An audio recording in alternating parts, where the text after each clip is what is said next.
林老板，这几个池子的水质指标都已经达标，第一批海参苗可以投了。好，大壮，把苗箱推过来。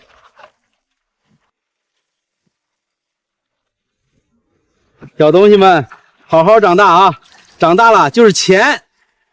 林爷，等咱们的渔场走上正轨，你爹娘在天之灵一定会为你感到高兴。到了那时候，咱们就结婚。县里批下来的养殖许可证和环保评估报告都办妥了，后续还有几家酒店想签供货协议，我把你的联系方式给过去了。莫姐，你帮了我太多忙了。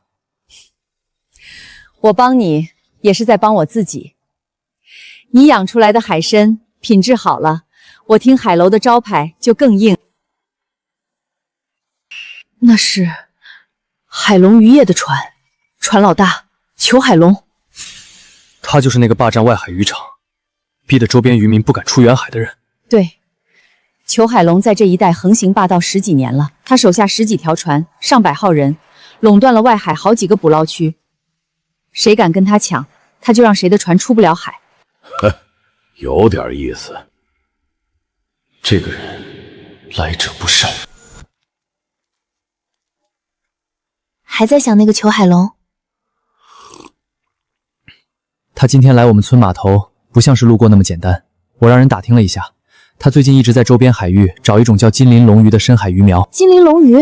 那是什么鱼？一种深海鱼，成鱼体长能到3米多，肉质极其鲜美，鳞片是金红色的，观赏价值和食用价值都很高。关键是，这种鱼的育苗技术目前还没人突破，谁能拿到活体种鱼，谁就能在人工养殖这个领域抢占先机。裘海龙也在找这种鱼。他要是拿到了金鳞鱼的种鱼，凭他的财力和人脉，很快就会垄断整个市场。到时候我们刚建起来的渔场，连口汤都喝不上。那我们也去找，看谁动作更快。你倒是有股子不怕事的劲儿。跟你学的。林爷，你在想什么？没什么。大黄，主人叫我干啥？是不是有肉骨头？大黄，帮我办件事儿。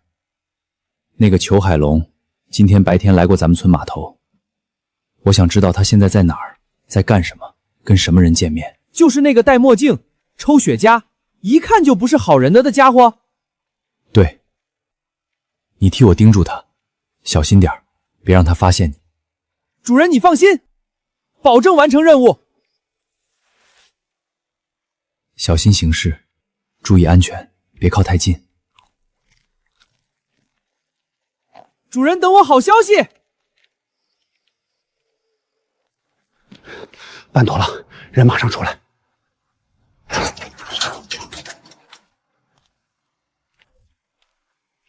林首富、林首贵，你是裘老板？是我。听说你们的侄子林野最近风头很足嘛？对了，你们跟他有仇？他害我们蹲了耗子，毁了我们的名声，霸着我大哥的房子和船，你说呢？那就对了，上车吧，我有笔买卖要跟你们谈。裘老板，您为什么要帮我们？因为我也看那小子不顺眼，挡我的财路，就得付出代价。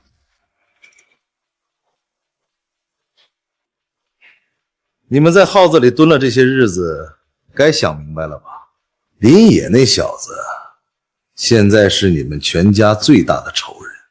他害得我们名声扫地，钱也没了。志强、志刚在村里抬不起头，这笔账我记一辈子。裘老板，你直说吧，你要我们干什么？我最近在找一种鱼，叫金鳞龙鱼。这种鱼，谁先找到种鱼，谁就掌握了未来10年养殖市场的命脉。林野那小子也在找。你想让我们先找到？不需要你们去找，你们跟我混，阻止林野那小子找到金鳞龙鱼，必要的时候彻底解决他。彻底解决他？没错。好，裘老板，我们听你的，跟你混。你让我们干啥，我们就干啥。这帮坏种，他们想害死主人。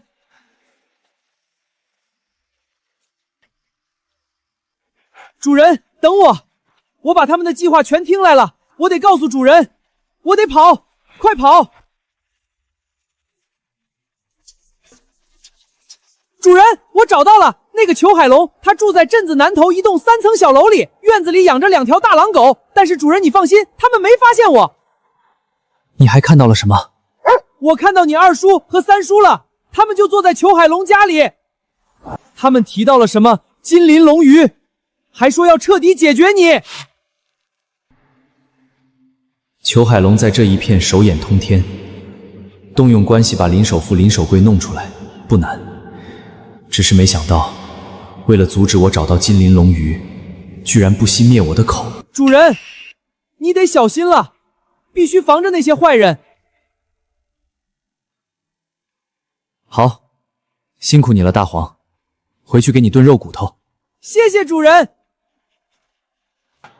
金鳞龙鱼彻底解决了，好，很好。裘海龙、林首富、林守贵，看来我要跟你们好好玩玩了。这次出海估计要3天以上。你说的那片海坑，咱们真要潜那么深？你和大壮在船上配合收放缆绳，我潜水下去就行。据说那片海域有金鳞龙鱼的踪迹，我得亲眼看看。野哥，你放心，我跟白灵姐在上面配合你。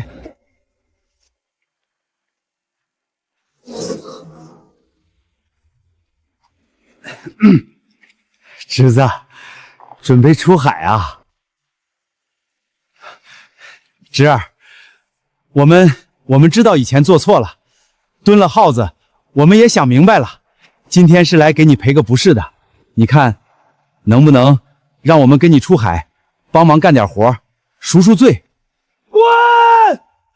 我们真知道错了，你看我们都落魄成这样了，就是想跟着你干点正经营业，混口饭吃。我爹娘在世的时候，你们嫌我的爹穷，嫌他没出息，从来不跟他一条船出海。现在我爹娘不在了，你们蹲完耗子出来，忽然想跟我出海了？你们背后有人吧？是谁？是不是海龙渔业的船老大裘海龙？什么裘海龙？我们不认识。你们站在这里的每一秒钟，都是在玷污我的眼睛。白灵、大壮，上船，我们走。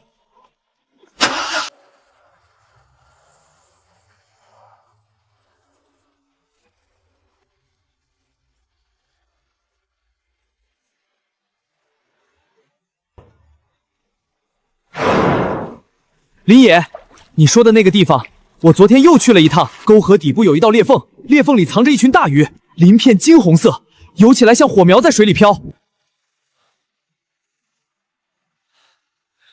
金红色鳞片，大的比我的1半还长，小的也有我脑袋那么大。虎鲸兄弟，带路！到了，那条裂缝就在这片高横底部，金鳞龙鱼群就在裂缝里面。准备下潜设备，我先下去探路。林野，在水里多加小心。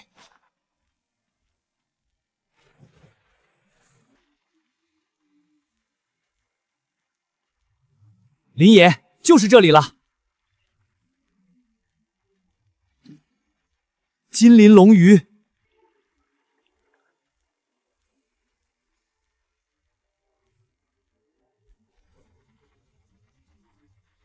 不好！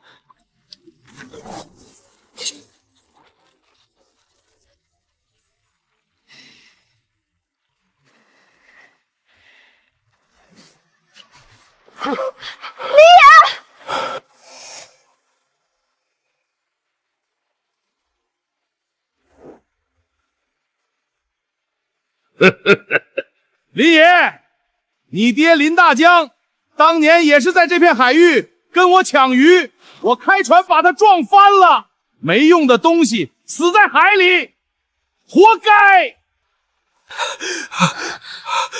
裘裘海龙，裘海龙，是你撞翻了我爹娘的船，害死了他们！林野，林野，别激动，更别冲动，我们一起想办法，一定要给你爹娘报仇。野哥，咱们找治安队，找警察，告他杀人。他说的那么坦然，那么嚣张，他根本不怕我告他。他敢当着我的面说出来，就说明他早就把所有痕迹都抹干净了。他不会有好下场的，我一定会让他血债血偿。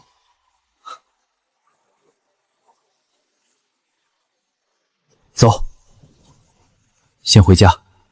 林野，这么晚叫我们过来，怎么了？陈叔、张伯，你们都是在这片海上活了大半辈子的人，我想问你们一件事：当年我爹娘的船出事那天，你们有没有听说过什么不寻常的事？你那船出事后，我也听说过一些闲话。有人传那天外海有2艘船同时出现在同一片渔场，一艘是你爹的船，另一艘当时有人说上面印着海龙渔业4个字。林野，我明白你的心情，但这件事儿没有证据，就算去告也立不了案。证据我可以找，我相信正义可能会迟到，但绝不会缺席。孩子，老身听到信了，你爹娘的仇今天才真正浮出水面。那个坏蛋在海上横行这么多年，早该有人收拾他了。你要怎么做？我们帮你。我也帮你，我盯过他的船，他经常去一个地方，有几次我在那边看到他们把网沉得很深很深。什么地方？在东南方向，离这里大概半天航程，有一片暗流很急的水域，他们的船经常在那里活动，周围有好几条船围着，不让别的渔船靠近。谢谢你们，你们帮我盯住那片海域，看看他们到底在那里干什么。老身这把年纪，别的不行，盯梢还是能帮上忙的。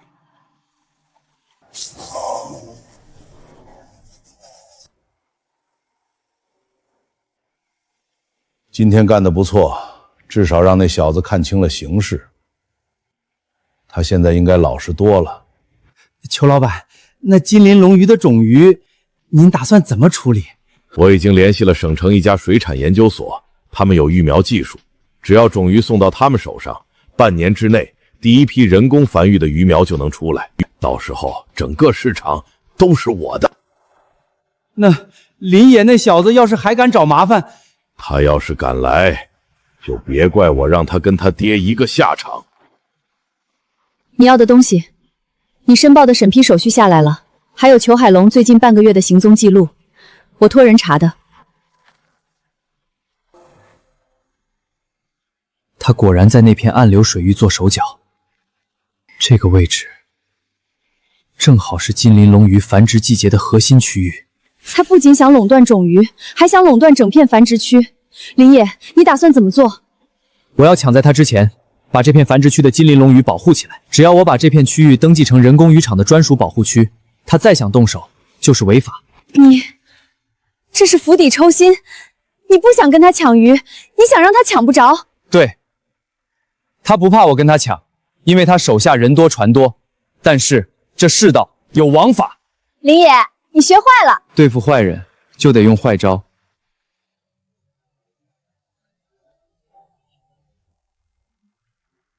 到了，那些坏蛋的船经常在这一带活动。昨天我在这里看到他们下了好几次网，捞走了好多鱼。老身在这里盯了3天了，这片水下有一道深沟，是金鳞龙鱼产卵的地方。那些人的网每次都是朝深沟口撒的。他们这是想把整条深沟的鱼都捞干净。那怎么办？我们总不能让他们把鱼全捞走吧？我们在这里下标记浮标，把这片水域登记成人工渔场的专属保护区，先圈起来再说。野哥，最后一个也固定好了，好，收工。林野，你是真的不知死活。我上次跟你说的话，你没听明白是吧？你爹当年也是像你这么固执，非要在我的地盘上撒网，结果呢，现在还在海底喂鱼呢。裘海龙，这片水域，我今天已经登记成人工渔场的专属保护区了。你在这里捕捞就是违法的。保护区就凭你一个小渔村的毛头小子跟我说保护区？这是县海洋渔业局盖章的保护区登记文件。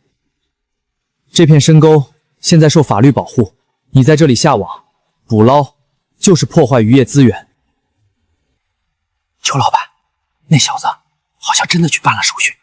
你办手续了又怎样？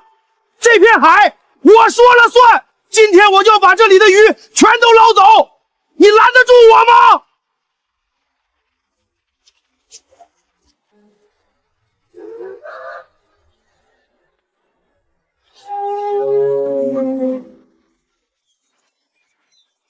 怎么回事？这些畜生！不许欺负林野，这片海是我们的。谁敢动这片海，就是跟整片大海作对。裘海龙，你在这片海上横行霸道10几年，欺负渔民，撞翻渔船，抢夺渔场，老身活了80年，早就该有人替那些枉死的渔民讨个公道了。你们，难道这都是林野搞的鬼？他到底用了什么邪术？这片海不属于你，也不属于我，它属于所有依赖它生存的生命。你在这片海上横行霸道的日子到头了。林野，你有种！你给我等着，老子绝不会放过你！你欠我家的命，欠这片海上所有被你欺负过的渔民的命，我要你一点一点还回来。撤船，都给我滚回去！他这是跟海里的畜生勾结上了。不管他用了什么邪术，这仇必须报。林野，你今天把他逼退了，他肯定不会善罢甘休。我知道，所以他下次来会比今天更狠。那个坏人不会就这么算了的。我们虽然在海上能护着你，但他要是到了陆地，你放心，岸上的事我有准备。你们今天已经帮了我天大的忙了。孩子，你比老身想象的更有胆魄。这片海域，老身会替你继续盯着。我们也是，他们再来，我们还围他。谢谢你们，我林野欠你们一个大人情。今天你把裘海龙逼退了，他回去肯定气得要疯。这只是第一步，咱们的渔场要继续加强建设。金鳞龙鱼的育苗技术我还没掌握。野哥，你之前不是抓了2条小鱼回来吗？养的怎么样了？活得挺好，但光有鱼苗不够，繁殖周期、水温控制、饵料配方这些东西，我得找懂行的人学。莫姐今天打电话来说，她认识省城水产研究所的一个老教授，专门研究深海珍稀鱼类的繁育。她帮我们约了，后天去省城见面。去省城？那我是不是也能去？这次去省城，路上时间紧，你在家看家，看好咱们的鱼苗，别让任何人靠近那个水箱。主人放心，我守在这儿，连一只苍蝇都别想靠近那个水枪。还有一件事，今天裘海龙虽然退了，但他走的时候看我的那个眼神，我不放心。你们最近出门一定小心。我知道，我会注意的。野哥，你放心，我大壮虽然脑子笨，但拳头还够硬。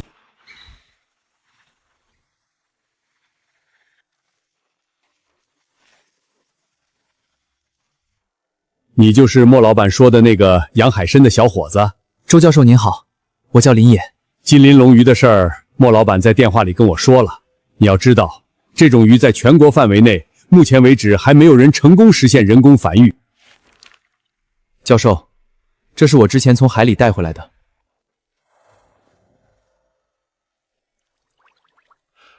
活的？你居然拿到了活的幼鱼？是我从深水海沟里捞上来的，还有一条养在家里。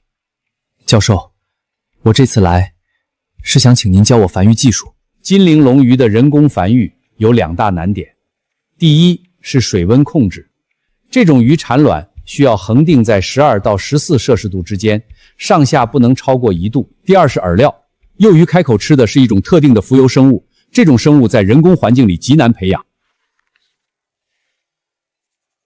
水温、饵料，教授，如果这2个问题都能解决，成功率有多高？如果你能给我提供一个足够稳定的模拟环境，我有70%把握，半年内培育出第一批人工鱼苗。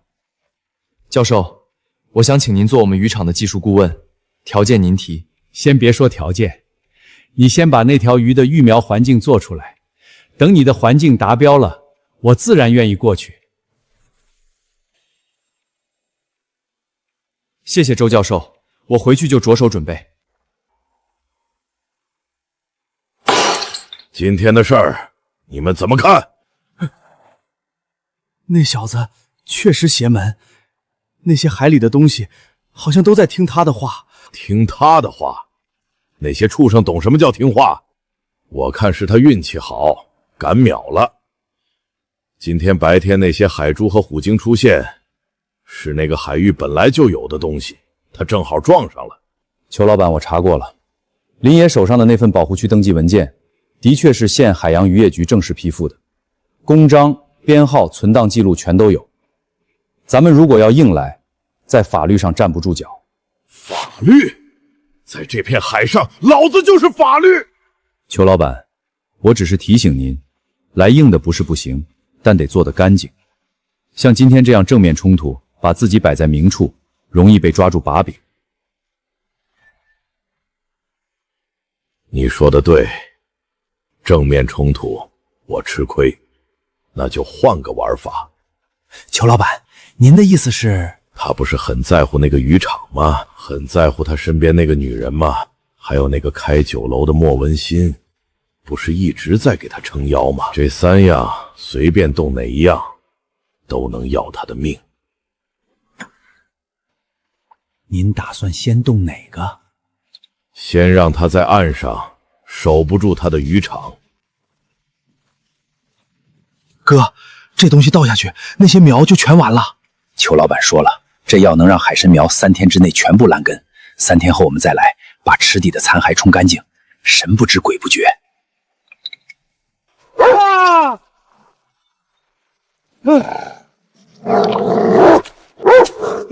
是那个畜生的狗，你没守住吗？打死他！快走，惊动人了！主人让我守着，我就守着，谁都别想碰那些苗一下。大黄昨晚跟那几个混蛋拼命，爪子都划伤了。我昨晚可厉害了，咬跑4个人，把他们的药瓶都打碎了。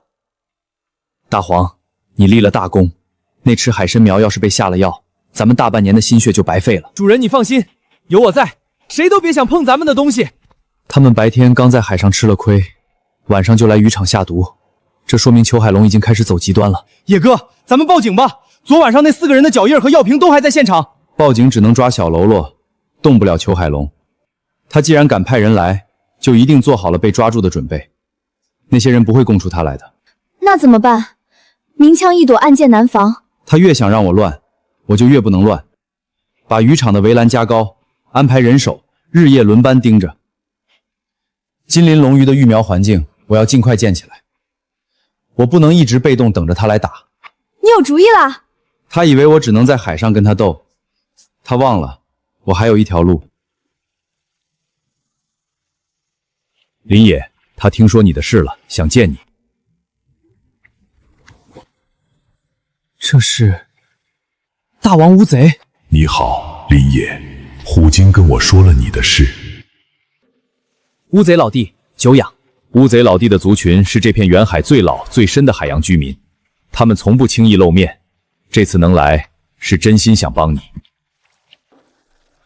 我不常在近海出现，但你要对付的那个裘海龙，他的船队最远跑到过什么海域，我一清二楚。他的捕捞船队有时候会深入到我的地盘。前辈，您的意思是？他的船队去远海拖网，我在暗处盯着。那些渔网在深水里拖行的时候，我可以从下面把网绳缠住扯断，他们只会以为是海底礁石刮的。前辈，您能在不暴露自己的情况下，让他的船队在远海损失渔网？我有8条触手，每一条都能缠住碗口粗的烂绳。他那些拖网对我来说就像蜘蛛网一样脆弱，而且我在深水里做事，他从水面上什么也看不见。乌贼老弟出马，那些船队以后在远海别想顺顺当当捞到一条鱼。呵呵呵，近海有我，远海有乌贼老弟，裘海龙的船队走哪儿都别想好过。乌贼老弟，您帮我这么大忙，我无以回报。海洋是大家的，值得所有人好好护着。你放心，我一定做到。你上次送来的那批海参，我已经让老周试了3个菜，反响特别好。客人们都说肉质紧实，味道鲜甜，比外面进货的质量高出不止1个档次。林老板，你那海参确实是好东西。我做了20年海鲜，能跟你这品质比的，一只手数得过来。周师傅过奖了。我今天来是想跟莫姐商量一件事儿。什么事儿？你说。我打算在渔场旁边建一个专门的室内育苗车间，用来培育金鳞龙鱼的育苗，前期投入不小。我想问问莫姐，愿不愿意跟我一起做？你是想让我入股？金鳞龙鱼一旦实现人工繁育，这将是全国第1家能稳定供货的养殖基地。到时候听海楼作为独家合作方，招牌菜就是别人学不来的。你帮我，也是在帮你自己。林野，你变了很多。以前你是那个闷头干活什么都不说的愣头青，现在你学会算账了。我得学会，因为我的对手在算更大的账。好，我跟你合作，启动资金我出1半，但我要听海楼的独家供货权。成交。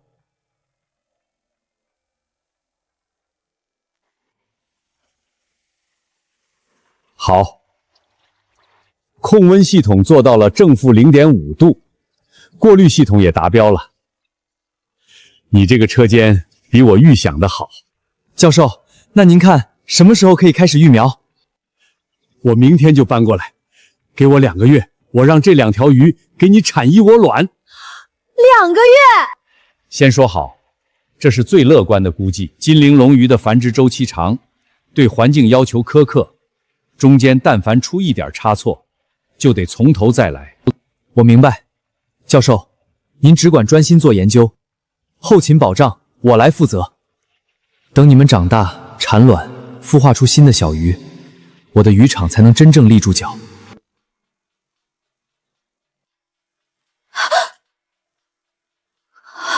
你们是谁？别出声，跟我们走一趟。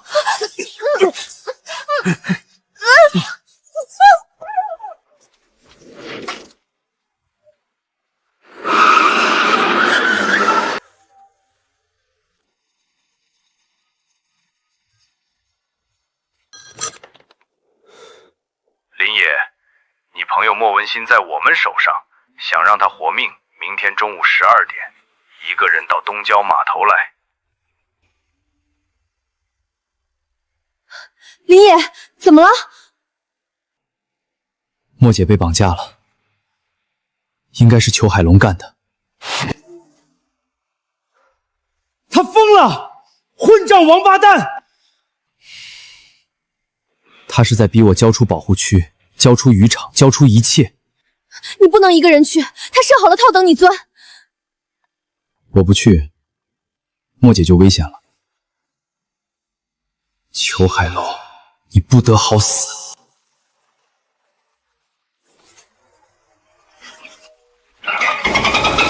林野，这么晚了，发生什么事了？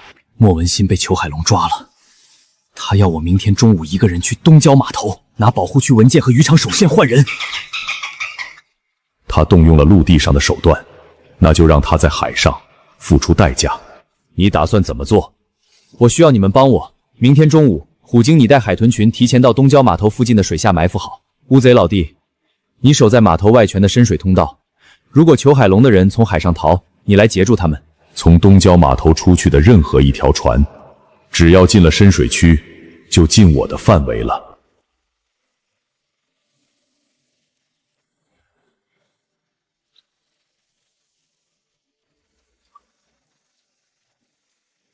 还挺准时，东西带来了吗？莫姐，你还好吧？少废话，文件呢？在这里。我要先确认莫姐平安。你以为你有资格跟我谈条件？把文件交出来，我放人；不然你就带他尸体回去。裘海龙，你确定要做这么绝？绝！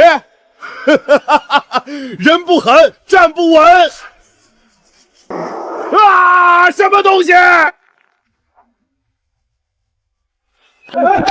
裘老大，你怎么样？伤得重不重？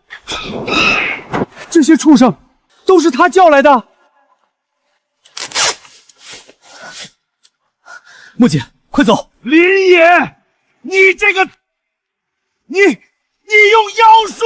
这不是妖术，这是你欠这片海的债，今天只是找你讨点利息。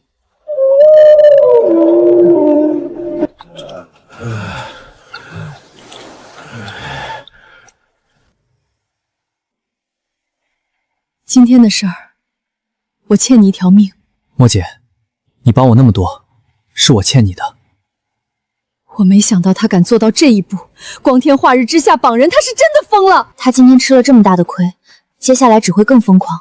所以接下来我不能给他再动手的机会。岳哥，你打算怎么弄？他最大的依仗是他的船队，只要他的船队还在海上，他就可以继续横行霸道。你想动他的船？我不动，让海去动它。主人又有新主意了。裘海龙的船队一共有10几条船，他们平时停在哪里？镇子南边的渔港码头，那里水深，能停大船。平时有2条船在看守，其余的都停在码头外锚地。我能带你去摸清楚每条船的位置，我游得快，一晚上就能把锚地的船数清楚。那些船上的人白天出海，晚上回港。他们在海上捕捞的时候，网具经常会沉到很深的地方。网具沉到很深的地方？对，那种网很重，拖在船后面，捞上来的东西，有时候连海底的石头都能刮上来。我有办法了。什么办法？他们不是喜欢在深水区拖网吗？那就让他们拖。你帮我找一片暗礁特别多的地方，最好礁石锋利，位置隐蔽。这一招够损，我喜欢。我知道一片暗礁，就在他们常去的那片渔场东边，那里的礁石又尖又多，大船根本不敢靠近。但要是有人把网拖过去，够他们喝一壶的。那就从明天开始，把他们往那片暗礁引。莫姐说，裘海龙今天下午带着5条船出去，回来的时候全都没了网。他气得在码头砸了3只酒瓶。5条船全没了网，这裘海龙怕是要吐血了。主人这招太坏了，让虎鲸在近海搞他，让乌贼老弟在远海搞他，他船队走到哪儿都捞不着鱼，气都气死了。近海有虎鲸盯着，远海有乌贼老弟守着，他船队的渔网一张都别想平安捞起来。可是林爷，裘海龙今天的损失虽然大，但这只是皮毛，他真正的底子还在。如果他发现这不是巧合，所以我不能只靠这种手段。金鳞龙鱼的育苗才是根本。等周教授那边出了第一批鱼苗，我的渔场就有了别人拿不走的东西。到时候裘海龙在海上再怎么折腾，也动摇不了我的根基。原来你心里一直有数。我得有数，我不光是为了自己，还有莫姐、你、大壮、大黄，还有虎鲸兄弟、乌贼老弟、龟婆婆、海猪们，这么多朋友帮我，我不能让他们白帮。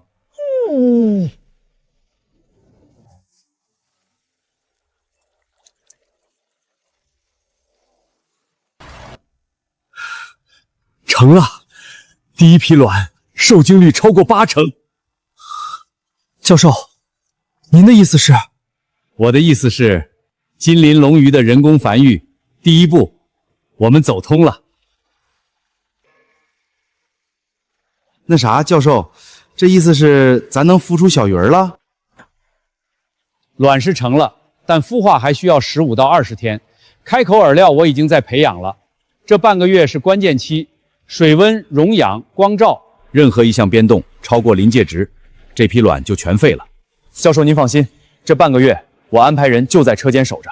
光是守着不行，这批卵孵化之后，幼鱼的饵料调化是第2道坎。我写了一份饵料配方和投喂时间表，你让白灵小姐帮我盯着执行。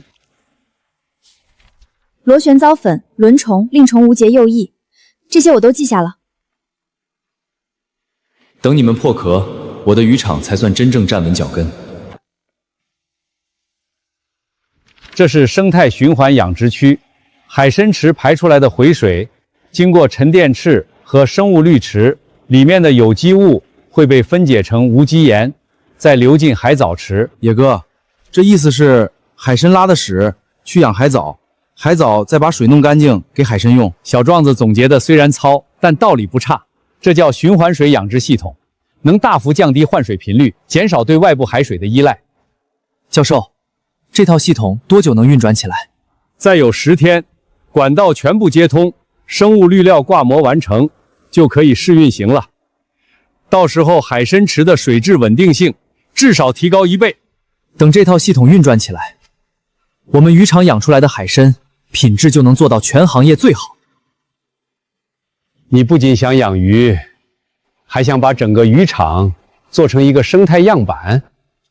金鳞龙鱼是招牌，但渔场不能只靠一条鱼活着，海参、海藻、贝类形成一个完整的生态链，互相支撑，互相净化，这样的渔场才是我想要的。首富哥，你们现在跟裘老板干了？怎么不行？好歹是正经差事，比蹲在村里抬不起头强。那行，你们忙，我先走了。老孙头，听说你家小子最近在跑远海捕捞，跑的哪个渔区啊？跟裘老板报备了吗？我家小子就是小打小闹，捞点近海的杂鱼，没敢跑远。近海也归裘老板管。你回去跟你家小子说，下次出海先到码头上登记。哼，哥，咱现在跟着裘老板，镇上这些人见了咱都绕道走，这感觉比以前在海里跑船拼命强多了。这才哪儿到哪儿，等裘老板把那个小杂碎的渔场搞垮了，镇上所有渔户都得看咱脸色。3天，连续3天，5条船的网全废了。老板，那片渔区海底暗礁太多了，网拖过去就挂底，根本捞不着东西。暗礁？那片海我跑了20年，什么时候有过这么多暗礁？裘老板，这事儿邪门，您想吧，以前那片渔区从来没出过这种事儿，偏偏林野那小子开始在海上活动之后，咱们的网就1天坏一次。你是说那小子在搞鬼？我打听过了，那小子好像能驯服海里的畜生，上次在东郊码头你也亲眼看见了，那些畜生听他的话。他以为有那些海里的畜生撑腰，我就拿他没办法了。老板，您肯定有高招。哼，跟我去一趟省城，我要买点东西，让那些畜生知道我裘海龙的厉害。老板，你们这儿最好的鱼用声呐，拿给我看看。裘老板，您来对地方了，这是德国进口的 HH900型鱼用声呐，水下探测深度可达300米，分辨率极高，不管是鱼群还是水下地形，看得一清二楚，市面上最顶级的货。功率多大？峰值输出1000瓦。正常使用的时候，方圆200米内的鱼群都会被惊扰，自动散开。我要的就是这个效果。还有更大的吗？更大的有是有，但那属于工业级的深水探测设备，功率比这台还大1倍。不过裘老板，那个功率的声呐用在海面上，对周围的海洋生物影响可不小。多少钱？我要2台，1台常规的装船头，1台大功率的装船尾，2台加起来8万。装到我船上去。哥，那商贩说大功率的会影响海洋生物，那可是作孽，遭天谴的啊！遭天谴那也是他裘海龙，跟咱有什么关系？咱只管跟着干，拿钱办事就行了。林爷，林爷，不好了！我今天在码头那边的沙滩上听到裘海龙跟他的手下说话，他买了2台大功率的渔用声呐，说要装在船上对付海里的动物。渔用声呐？怎么回事？那东西功率特别大，专门用来驱赶鱼群和海洋动物。虎鲸兄弟、海豚、海猪们都会受伤的。我听到那机器发出的声音，他们说能震得鱼群内脏出血，失去方向。你确定他买了那种声呐？确定，我亲眼看到的。那2台机器已经装上他的船了，他说明天就要出海试机。林爷，虎鲸兄弟他们会不会出事啊？不会，我不会让他们出事。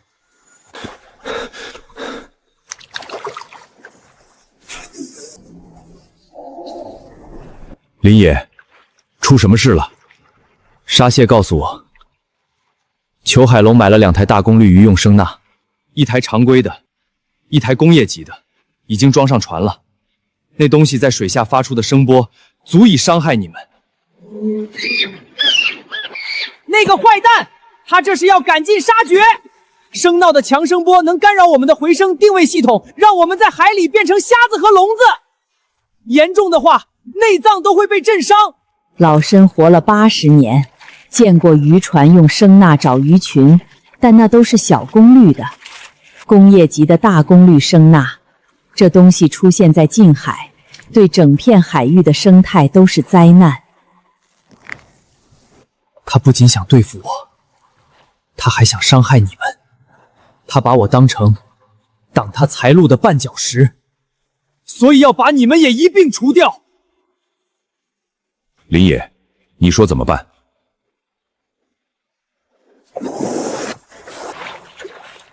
他要用声呐，我就让他用不成。你的意思是？声呐设备的核心部件是换制器，那个东西需要在水下稳定工作，一旦受到剧烈撞击或者被异物缠住，就会失良或者报废。他的船明天出海，我需要你们帮我做一件事。你说怎么做？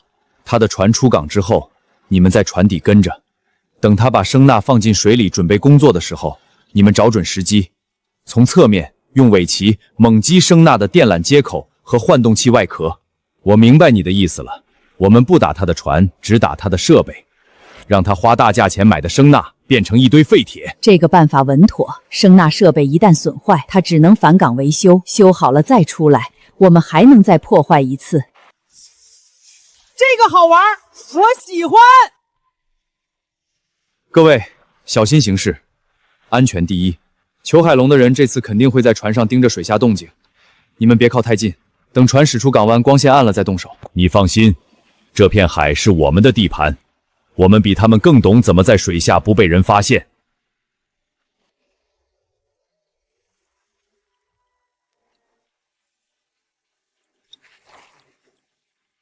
有了这东西，那些畜生再敢靠近我的船，老子就让他们尝尝厉害。老板英明，等声呐一开，那些海猪、海豚什么的，肯定吓得屁滚尿流，再也不敢来捣乱了。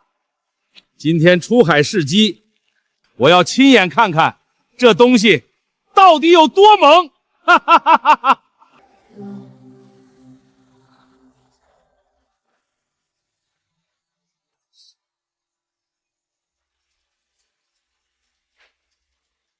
老板，船头的常规型声呐已经就位，可以下水了。船尾那台大功率的还需要再调试半小时。先放船头的，让我看看效果。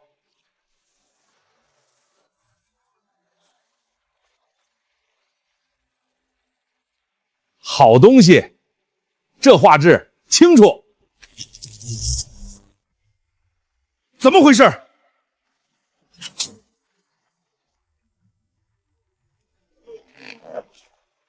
妈的，什么情况？老板，声纳的换能器好像被什么东西撞裂了，电缆也断了。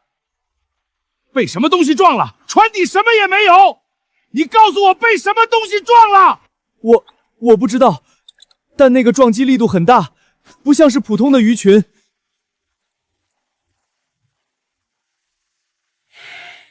难道又是那些畜生？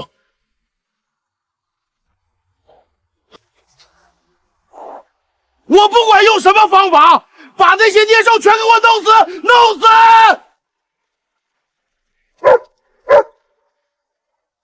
林野，成了！裘海龙那台船头的声呐换能器被我一尾巴抽裂了，电缆也断了。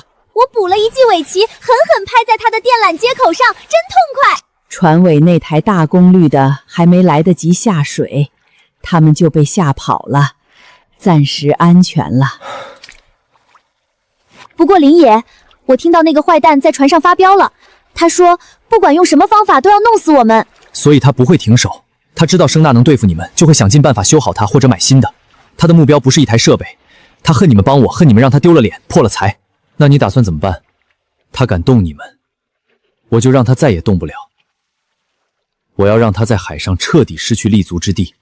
怎么做？他最大的底子是他的船队，船在，他就有钱、有人、有势力；船没了，他就什么都不是。我要让他的船队一条一条的从海上消失。怎么消失？把他的船全都堵在港里，出不来。什么办法？快说呀！急死我了！是啊，林野，你就别卖关子了。很快你们就知道了。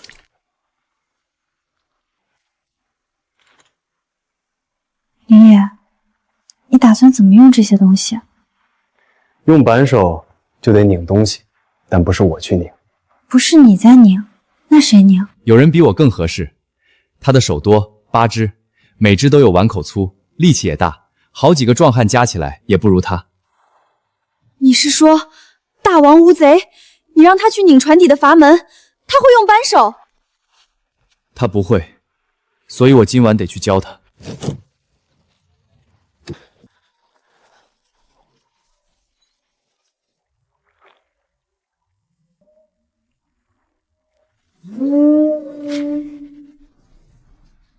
林野，码头那边的情况我摸清了，今晚码头上只有3个人值班，都在值班室里打扑克，船上1个人都没有。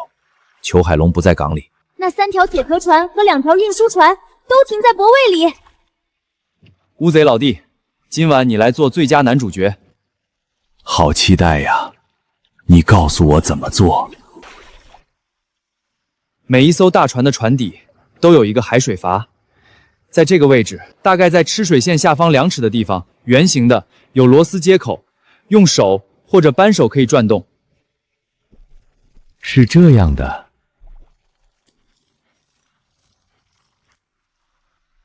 对，就是那个动作。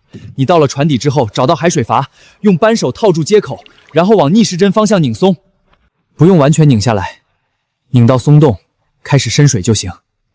一艘船拧2个阀门，做完就换下一艘。隐蔽，安静，不要发出太大的声响。我们的目标是让船慢慢沉。逆时针，拧松，渗水，走人。我带路。每条船的阀门位置我都标记好了，乌贼老弟，你跟着我走就行。我在码头外围警戒，如果有人从值班室走出来，我拍一下水面示警。老申在码头入口处守着，潮水正在涨，水位会越来越高。你们的作业时间大约有1个半时辰。你放心，今晚之后，他的船要在港里趴很久。主人，他们能行吗？一定能行的。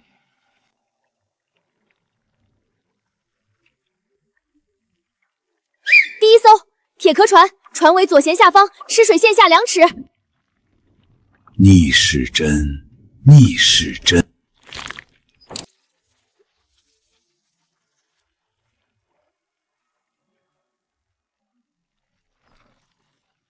还有这个。第2艘运输船，船底中部偏右，2个阀门距离很近，隔了大概2米。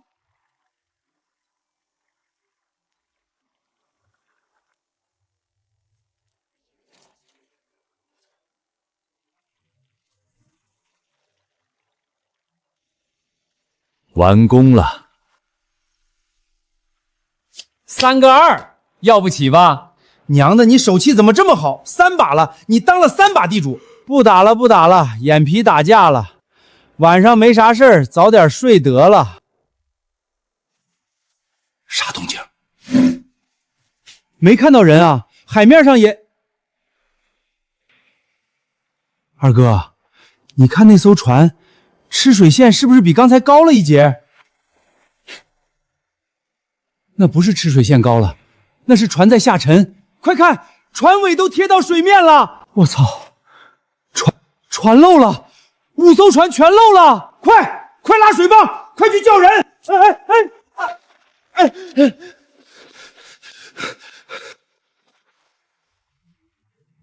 完了，阀门被人拧开了，船底进水了。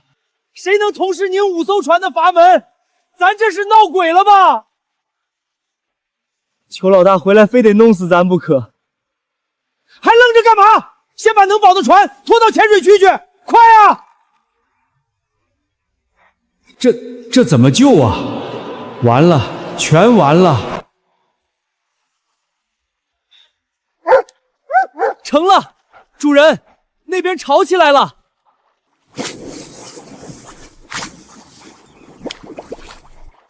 5艘船全进水了，值班室里那3个人现在在码头上来回跑，跑的鞋都掉了。最搞笑的是，有个人从水里爬出来的时候，脑袋上顶着一只海草螃蟹，自己还不知道。老身活了80年，今晚这场戏头一回见。乌贼老弟呢？他躲在那边看热闹呢。4把扳手全收回来了，一根都没丢。他说下次再拧阀门还能更快。干得漂亮！走，回家。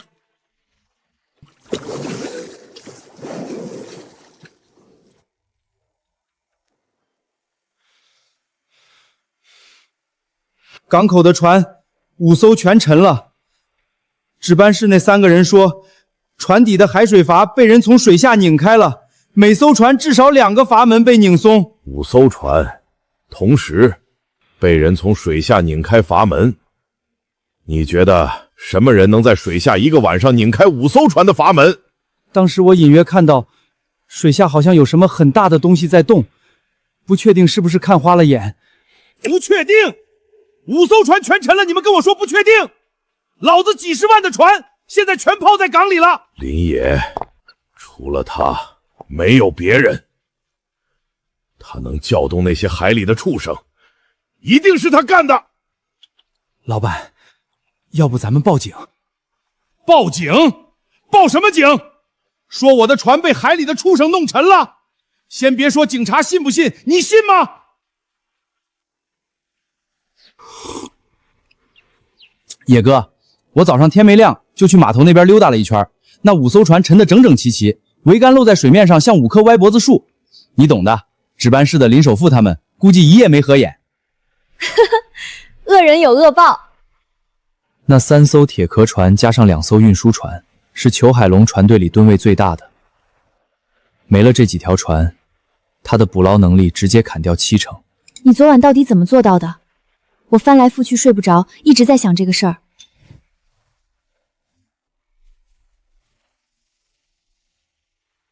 我用它拧螺丝，然后把它交给比我更会拧东西的人，不，比我更会拧东西的朋友手里。8只手，4把扳手，1个晚上。他学会用扳手了。学得很快，那些朋友一个比一个聪明。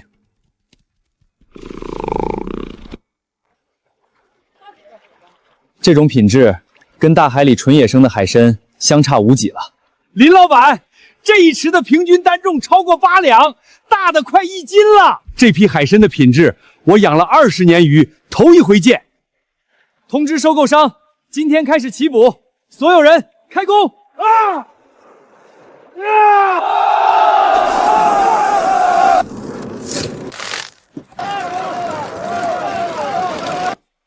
林野，你猜这批海参的总产量有多少？38000斤，加上之前陆续出的一批，咱们第一季的总产量突破5万斤了。按现在的市场价，这一季的毛收入就有将近100万。100万，我们做到了。野哥，100万，咱能买多少肉骨头啊？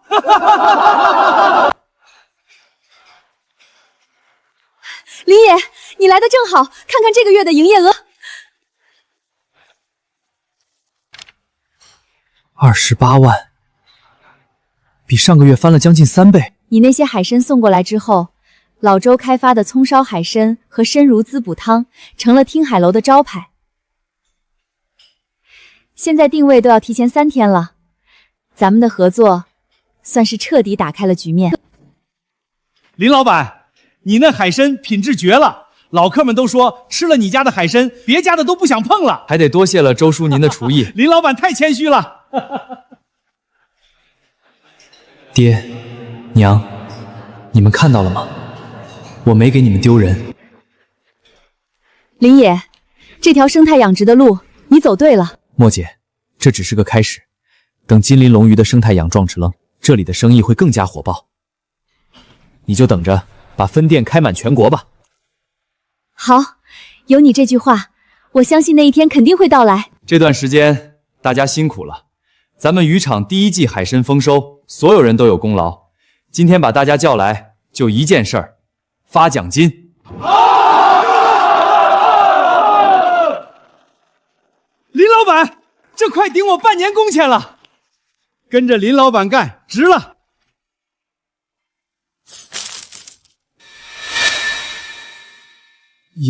野哥，这也太多了吧？不多，建渔场的时候你出的力最多，风里雨里跟着我干，这钱是你应得的，拿回去把老房子翻新了，再讨个媳妇儿，红火的日子过起来。野哥，我这辈子跟定你了，你让我干啥我干啥。主人真厉害，我大黄跟对人了。林老板，这就是您订的那辆桑塔纳，顶级配置，4门电动窗，空调、CD 音响都有，全线一共就来了3辆。林野，你买车了？不是你买车了，送你的。送我的？从我在海边那个破棚子里一无所有的时候，你就跟着我。这辆车是我谢谢你的，也是我想告诉你，白灵，我想跟你过一辈子。林野，你这个傻子。以后的路还长，咱们一起走。林野，设备都齐了，咱们这一趟主要是测金鳞龙鱼产卵海域的水温周面和盐度批度，再采几份浮游生物样本回去分析。按您说的，我多带了2罐备用氧气，够在水下待够时间。注意安全，别在水里待太久。放心，你在渔场盯着，我最多2天就回来了。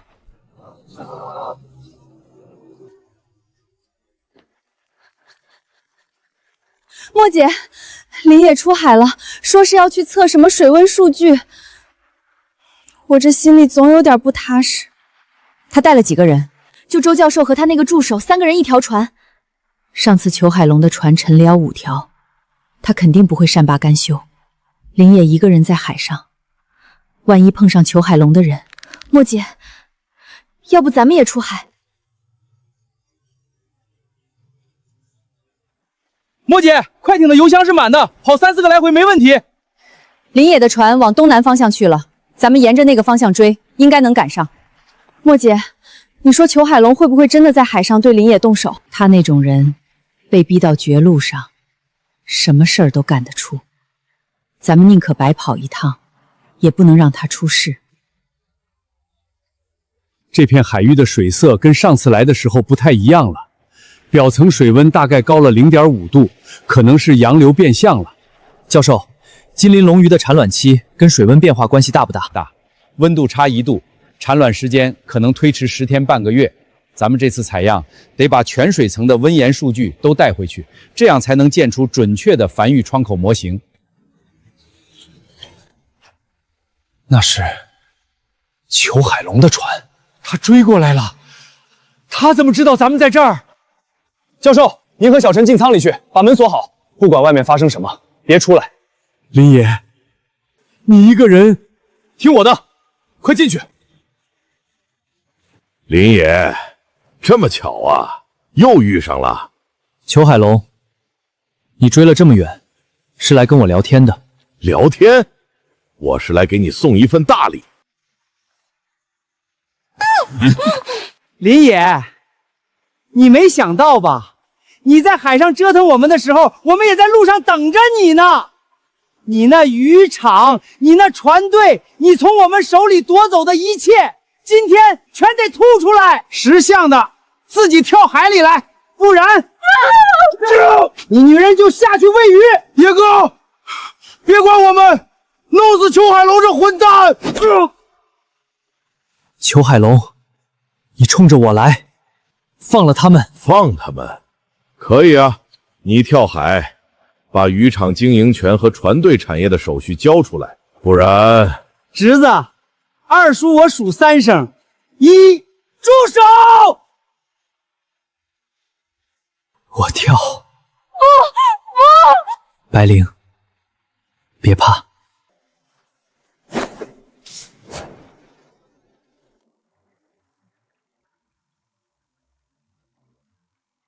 虎鲸兄弟、海豚小姐、龟婆婆、乌贼老弟，你们在哪儿？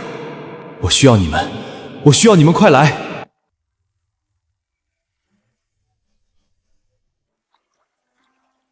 看到了，这小子也有今天，就这点本事，还敢跟老子斗？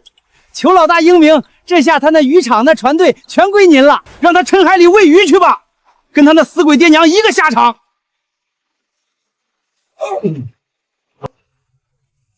野哥，你们这帮畜生，我跟你们拼了！小丫头，别哭了，你男人沉海了，以后你就跟着我吧，我比他有本事多了。呸！你这种畜生，不得好死！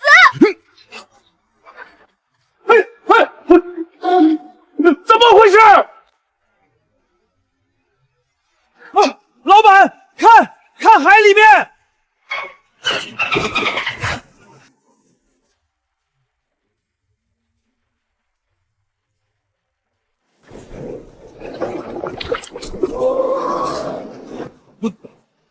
这是什么鬼东西？动林野的人就得付出代价。谢谢乌贼老弟。有水怪！有水怪！快跑！快跑啊！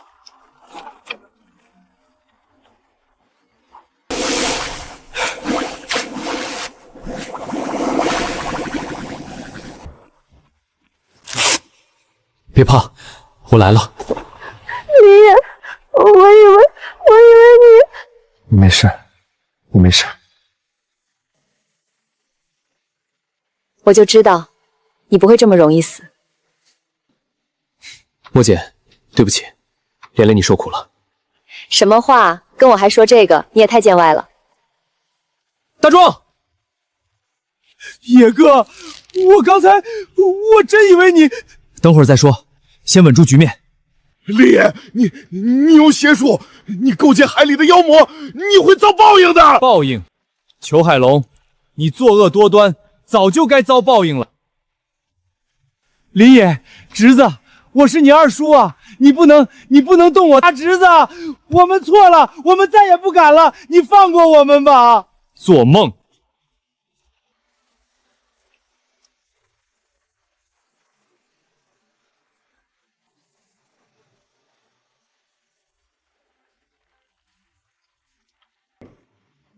这艘船沉了，罪有应得。恶人就该付出代价。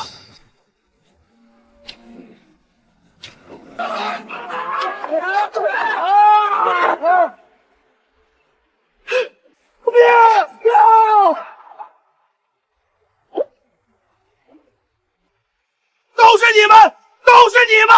老子做鬼也不会放过你们！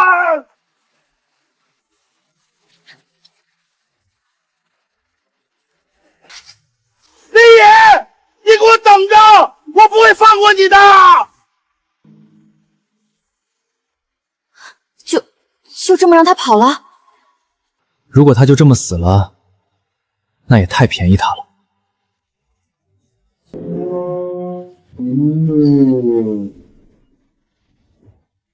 林野，那个裘海龙大坏蛋已经跑远了。乌贼老弟、虎鲸兄弟、海豚小姐、龟婆婆，今天我欠你们一条命。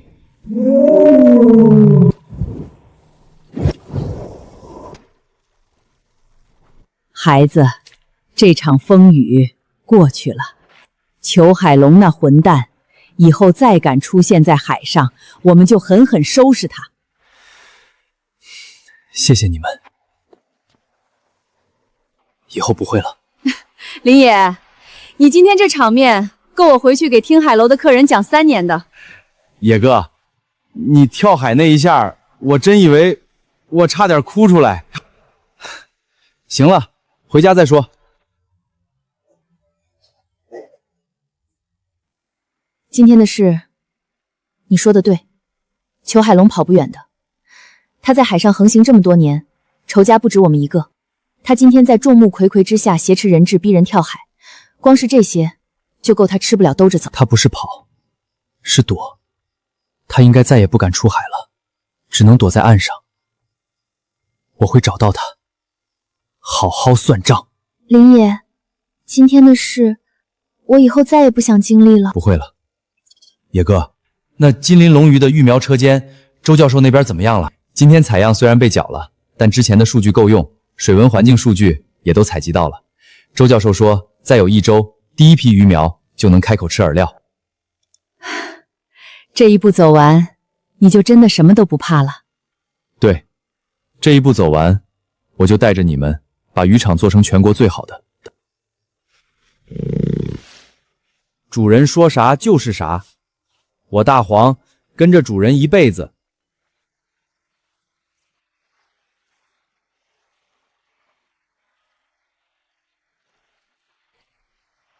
周教授说，第2批金鳞龙鱼育苗的受精率又提高了，这次超过90%。他高兴地在实验室里直哼小调。第2批鱼苗长起来，咱们就能正式对外供货了。省城那几家高端酒店已经签了意向协议，价格比市场价高出30%。莫姐昨天打电话来说，听海楼这个月的营业额又创新高。葱烧海参和金鳞龙鱼成了招牌中的招牌，定位都排到下周了。莫姐那边稳住了，咱们的销路就稳了。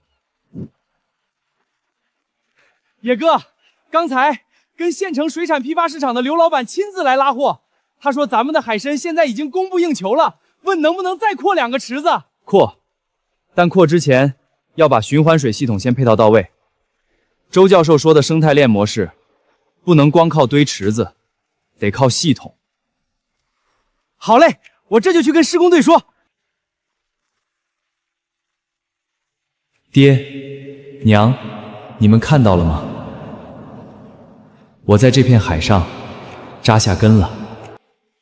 首富、首贵，你们到底去哪里了？快回来呀！半个月了，整整半个月了。那2个不争气的东西，连个消息都没有，不知道他们是死是活，我心窝子疼啊！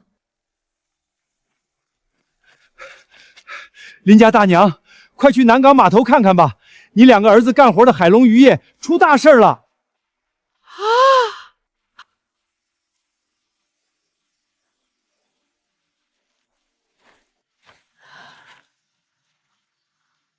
船呢？裘老板的船呢？那么多的船呢？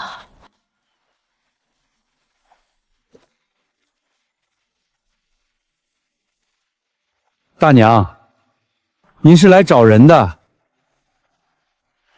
你知不知道裘老板的船去哪里了？我2个儿子跟着裘老板干活的，已经半个月没回来了。大娘，裘老板的公司倒闭了，他那几条大船听说全沉了，欠了一屁股债，人也不知道跑哪儿去了。好多债主都来找过，都扑了空。倒闭了，船沉了。那我儿子呢？你见过林守富和林守贵没有？没见着。有人说他们跟着裘老板一起跑了，也有人说他们跑远海出了事，那天就在船上。大娘，您还是去问问质保队吧。守富、守贵，你们到底在哪儿啊？娘在家等着你们呢。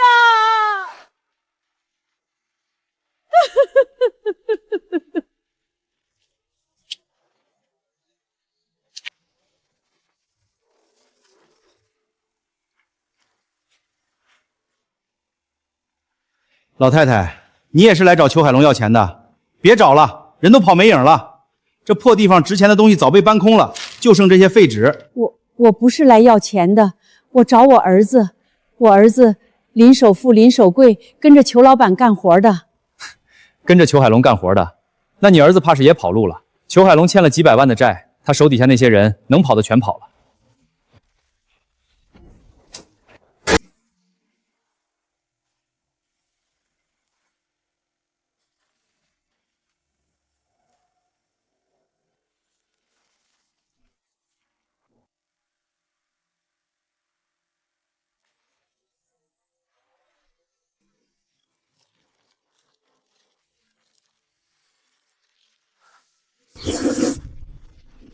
老子以前吃的是燕豹刺肚，现在吃这玩意儿。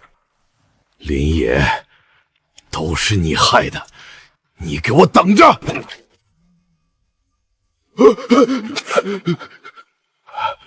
那些怪物，他们一定还在海里等着我，我不能回去，回去就是死。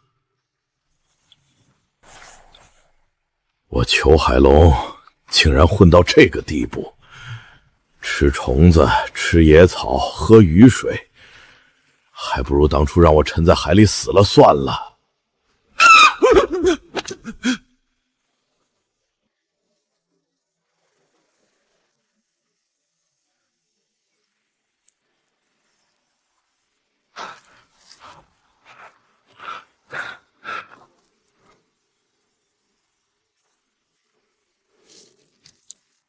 水也不多了，明天要是再不下雨，我就得喝海水了。以前我在海上见一条船就追一条船，抢一条船，现在我恨不得钻到地缝里去。那些债主，那些仇家，都在找我吧？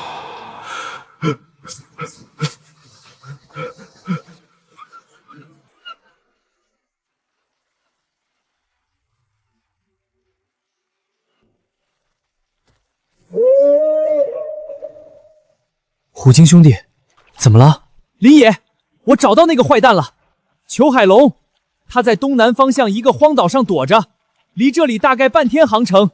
他还活着，活着，但比死了还惨。吃野草，啃树皮，喝雨水，整个人蓬头垢面，跟个野人似的。他窝在一个破棚子里，一整天都不敢往海面上看。他躲了这么久，也该有个结果了。林野，你打算怎么办？送他上路。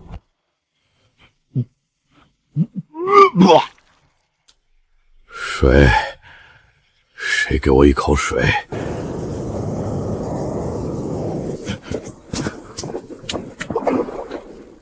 不行，海水不能喝，喝了死得更快。我不能死，我不能死在这里！杀！滚开！滚开！滚开！我可是海龙渔业的老板！我要弄死你！我要拿刀砍死你！我要刀砍死你！别过来！求你，别过来！啊！救命！救命啊！有人吗？谁来救救我！林野，是林野，一定是林野指使的。那小子能控制海里的畜生，连陆地上的蛇也听他的话。我不该撞翻林野那小子爹娘的船，不该。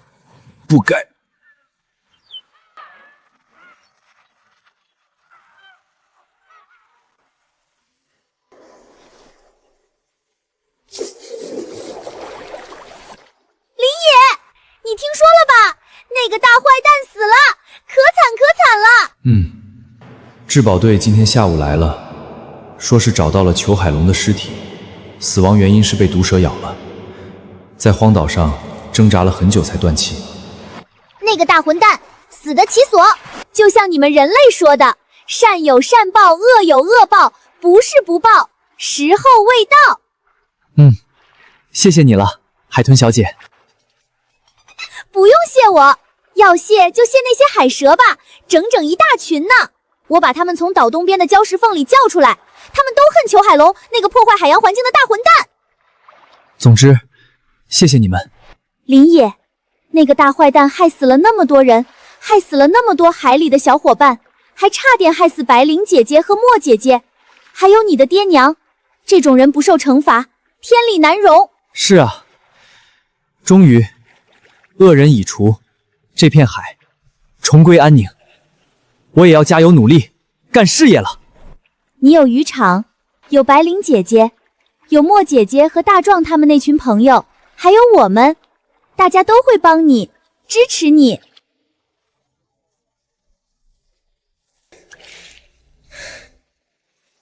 谢谢。林野，刚才质保队来过，发生了什么事情？质保队告诉我，裘海龙找到了，在东南方向一个荒岛上，已经死了。怎么死的？被毒蛇咬了。法医说，起码折磨了4、5个小时才断气。太好了，他干了那么多伤天害理的事，老天爷终于看不下去，把他收了，真痛快。玲玲，我想爹娘了。走吧，去看看他们。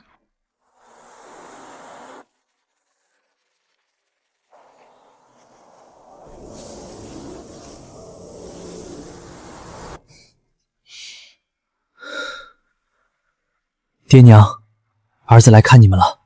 林野，今天日子好，风也轻，你跟你爹娘好好说说话，我不打扰你。爹娘，咱这里有3年不立碑的规矩，等3年过了，我给你俩立最好的碑，还要把你俩的坟头修缮得风风光光。爹妈，那个害死你们的人找到了，就是那个裘海龙，他已经死了，就在前几天，死在东南方向一个荒岛上，被海蛇咬死的。你们的仇终于报了，你们可以安息了。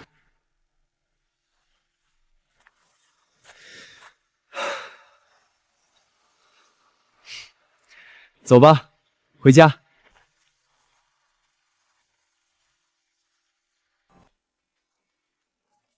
你这画的什么啊？又是养殖区，又是保护区，还有这旁边标着游览区。莫姐，我有个想法，渔场现在已经稳了，金鳞龙鱼的繁育也走上正轨了。我想，光靠卖鱼卖海参，天花板有限。咱们这片海风景这么好，海域资源这么丰富，能不能做点别的？做别的？这边靠近礁石区的海域，海水清澈，珊瑚多，鱼群丰富，完全可以搞潜水观光。这片沙滩又长又平，建几间海景民宿正合适。还有这片浅水区，水质好，风浪小，适合搞海上垂钓和帆船体验。你是说搞旅游？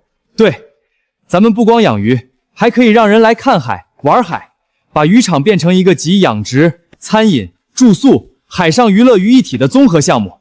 莫姐，你开酒楼这么多年，认识的人多，路子广，这事儿要是干成了，咱们就不再是单纯靠天吃饭的渔民了。野哥，你这主意好是好，可这得花不少钱吧？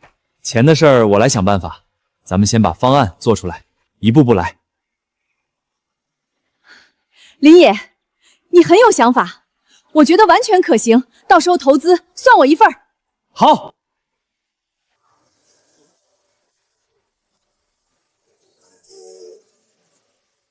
塔的观景台再修宽1.5米，到时候游客上去视野更好。栈道的护栏高度要加高，安全第一。第一批民宿的内部装修下周就能完工。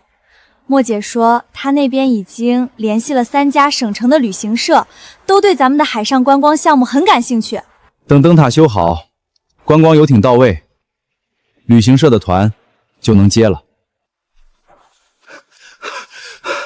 野哥，快看，海面上有情况！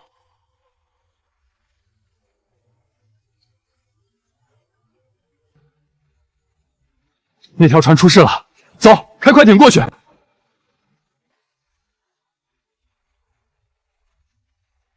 跳过来，快，船要烧了！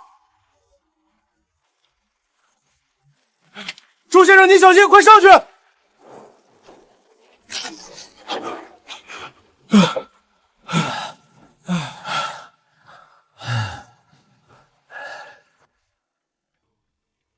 小伙子，多谢救命之恩。我姓周，周景荣，湘江人，来这边旅游的。周先生客气了，先坐下休息。大壮，掉头回港。谢谢，不客气。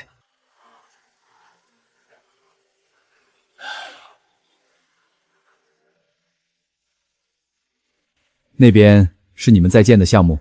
对，我搞了个渔场，顺便开发一下海上旅游。这边风景好，资源丰富，不利用起来可惜了。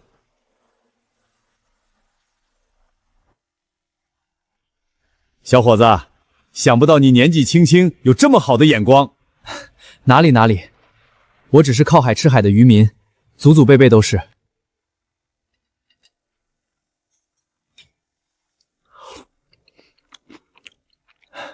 林先生，你这些东西品质一流，我在湘江吃过不少高端海鲜，能跟你这品质比的不多。周先生过奖了。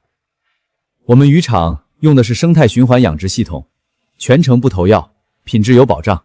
下午你跟我说的那个海上乐园的构想，我仔细想了想，你那个思路很超前啊，把养殖、旅游、餐饮、住宿整合在一起，形成一个完整的产业链。这种模式在湘江生意圈都很少有人做起来。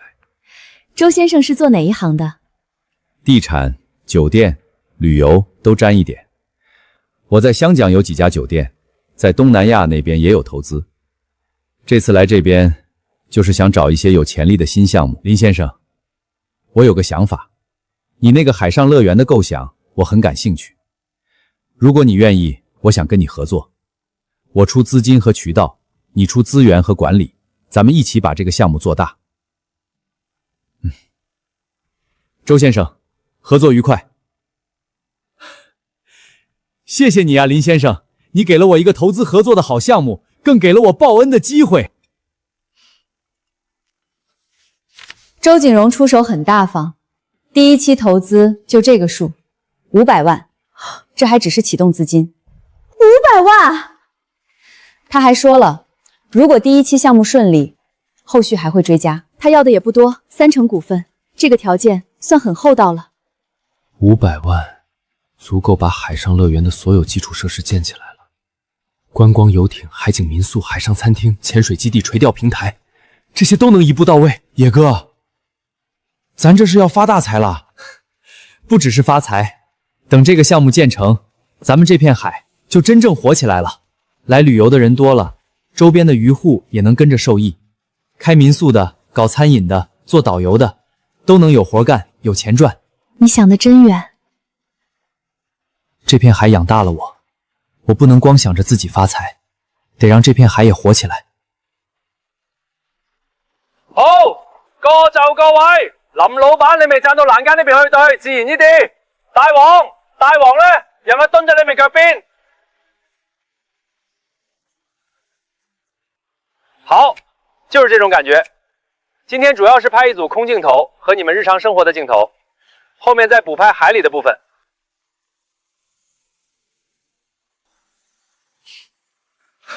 好，这个感觉太好了，非常自然。林老板，你们平时就是这样相处的？差不多，就是平时没这么多人举着机器对着我们。林老板，我跟你说，你这个故事太好了，孤儿、大海、复仇、奋斗、守护，放到银幕上绝对能火。等电影拍完上映，你林野这个名字全国都知道了。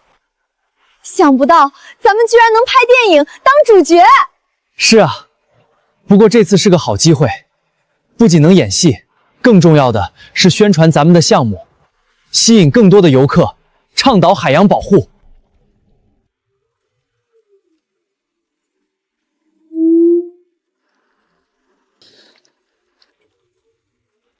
太好了，继续，让海豚也过来。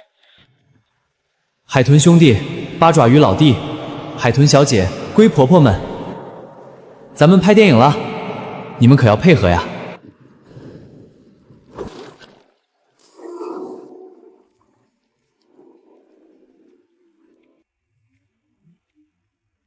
太值了，这些镜头太值了！谁能想到能拍到这么多海洋动物配合出景？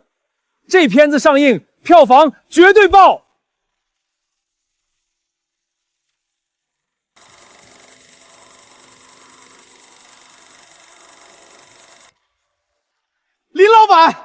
林老板是你吗？你那电影拍的太好了，我媳妇儿看完哭了2回。林老板，你那海上乐园在哪儿啊？我们单位下周搞团建，就定你那儿了。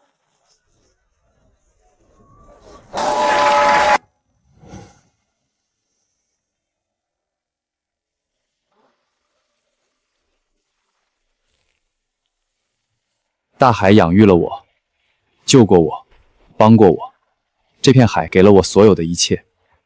我今天立这尊海神像，不是求财求运，是想提醒自己，也提醒所有来这片海的人，我们靠海吃海，更要敬海护海。这片海是我们的根。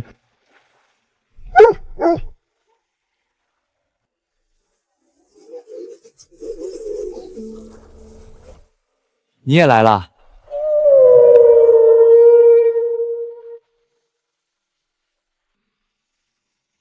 林先生，你说要搞海上乐园，我其实心里还有点打鼓，但今天看了这个场面，我得说，你是对的，这个模式大有可为。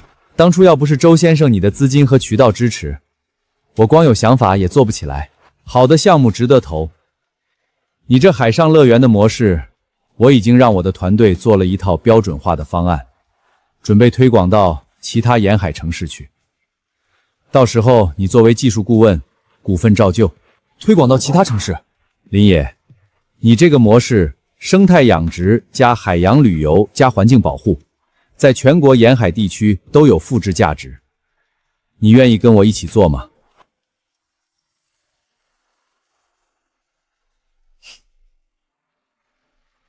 周先生，合作愉快。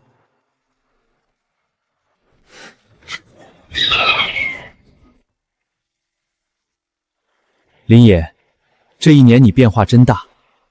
当初第一次见你的时候，你还瘦瘦小小的。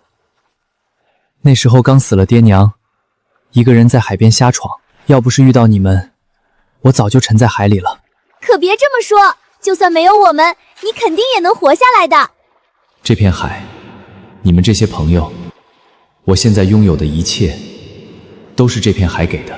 孩子，你记着就好，以后不管走多远，做多大，记着回来看一看，跟咱们这些老朋友们说说话，我会的。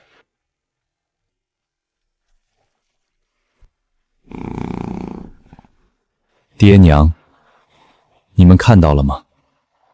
我在这片海上立住脚了。我会一直守着这片海，守着咱们的家。回家。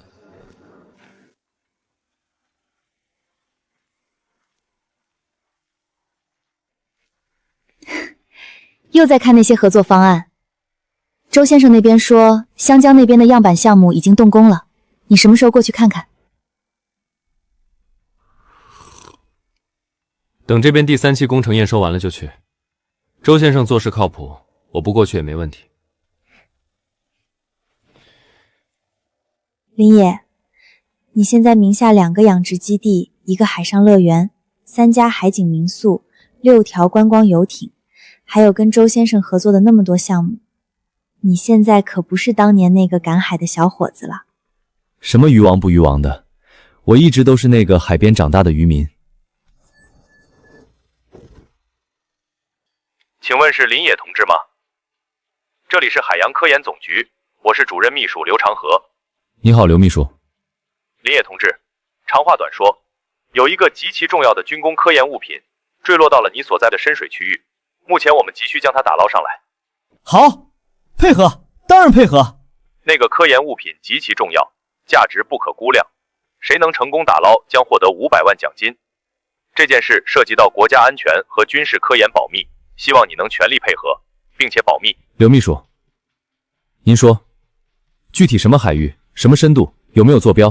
坐标我们稍后会派人送到你手上。坠落物在东南方向那片暗流水域，水深大约220米，体积不大，但结构精密，需要水下精准作业。林野同志，你是那片海域最熟悉地形的人，我们相信你的能力。我接这个任务，请你把详细资料和坐标送过来，我这边马上准备。好，明天上午会有专人把资料送到你渔场，500万奖金，打捞成功当天兑现。林野同志，拜托了。什么军工科研物品？听起来很重要，200多米深，你有把握吗？东南暗流水域，水深200多米，那一带地形复杂，暗礁多，洋流乱。专业捕捞队虽然有声大和机械臂，但是难度还是很大。我有那些朋友们帮忙，应该没问题。500万虽然是一笔巨款，但咱们现在不缺钱，如果下海的话，风险会不会很大？这不是钱的事儿。刘秘书说了，那东西涉及到科研安全，我既然有这片海的能力，能帮上忙的就得去帮。好吧。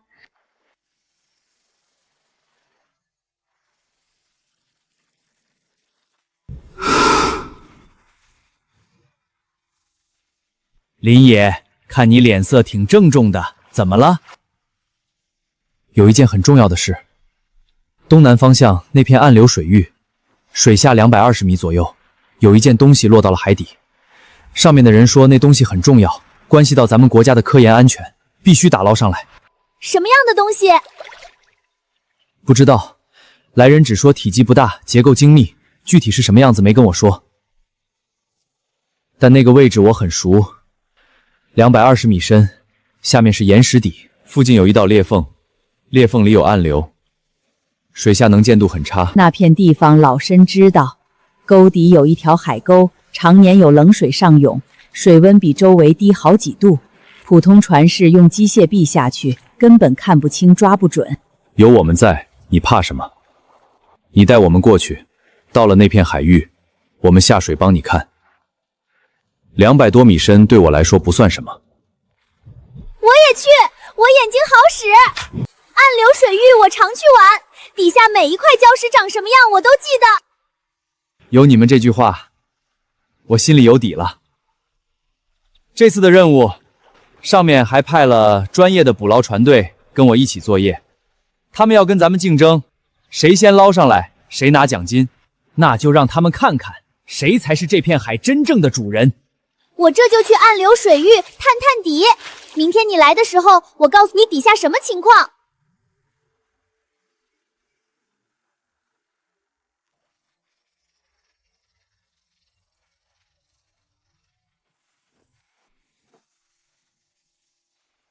大壮起锚。好嘞。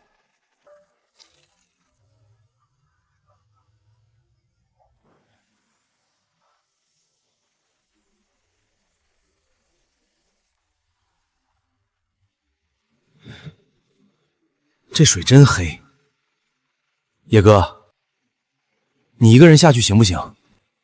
没事，水下有朋友接应我。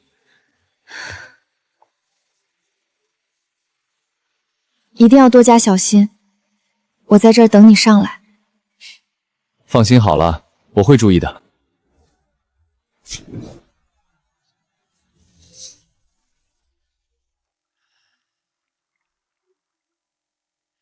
林野，我昨晚探清楚了，那件东西在沟底一道裂缝旁边，大概2米长，圆柱形的，外壳是深灰色金属，上面有红色的标记，旁边还有几块碎片，像是坠落时碰碎的。裂缝旁边，我上次去的时候怎么没注意到？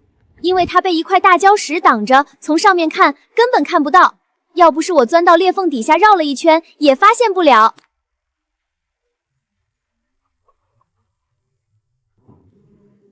那件东西就在那边，离海底大概还有20米。你抓紧我的背鳍，我带你下去。孩子，老身在这儿盯着那件东西一宿了，没人动过。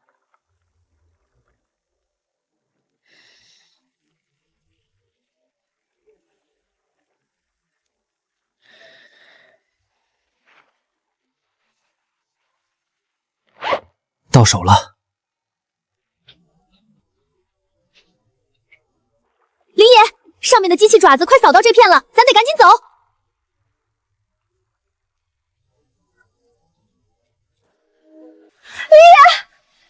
林野，野哥，接着。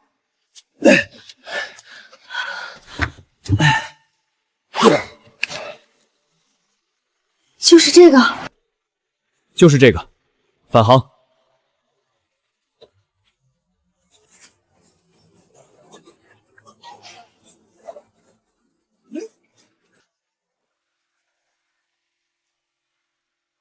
林野同志，这位是我们海洋科研总署的田长官。林野同志，你好，东西我们已经初步检查过了，完好无损。田署长客气了，能帮上忙是我的荣幸。我听说你是赶海出身，从一无所有到现在建起了渔场和海上乐园，你有时间可以到署里来跟我们详细聊聊，说不定能形成一套可推广的经验。好，等我把手头几个项目收尾了，一定来向各位领导汇报。这是500万的奖金支票，按规定打捞成功当天兑现。林野同志，你辛苦了。谢谢田署长。小伙子，好好干，海洋这片天地大得很。你刚才说话的时候特别稳，一点都不紧张。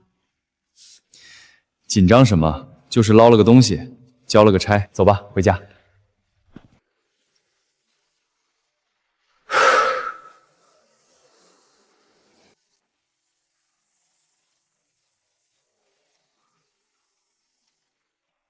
野哥，新到的2艘游艇都检查过了，船况一流。县旅游局那边也说，咱们的海上观光项目已经被评为省级示范项目了。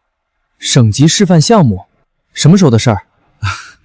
就昨晚，县里打电话到办公室，白玲姐接的，说是下周要来挂牌子，还要搞个什么启动仪式。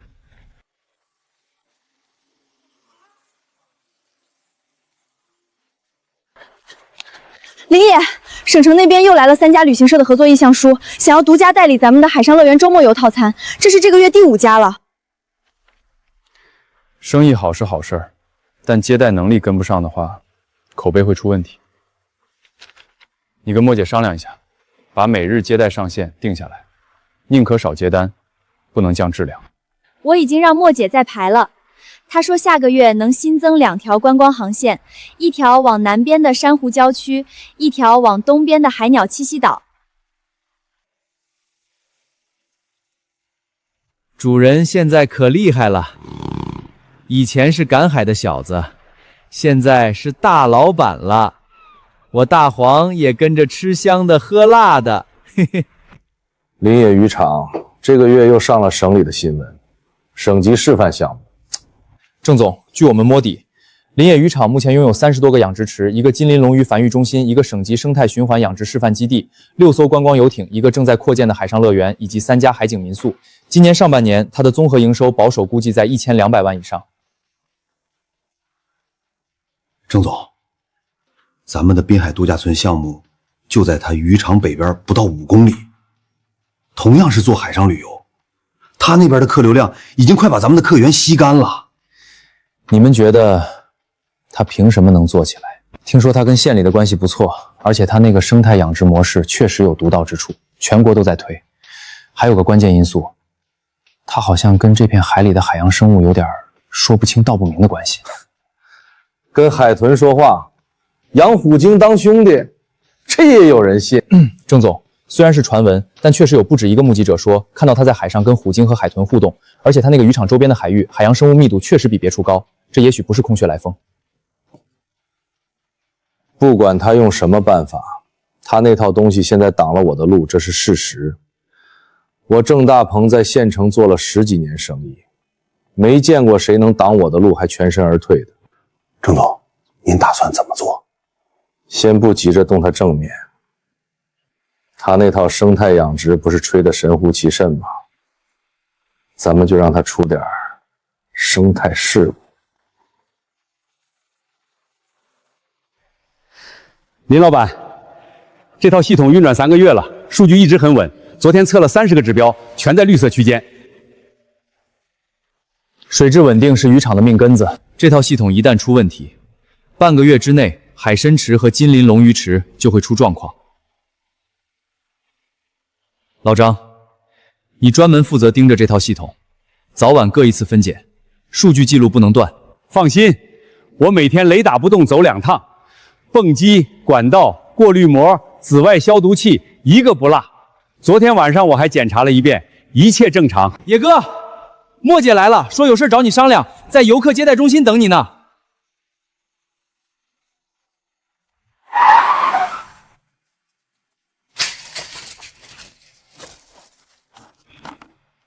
郑总说了，倒进去之后3天之内系统就会出故障，到时候他们查不出原因，只会以为是设备老化。快到，别磨蹭，这地方虽然偏，但难保没人经过。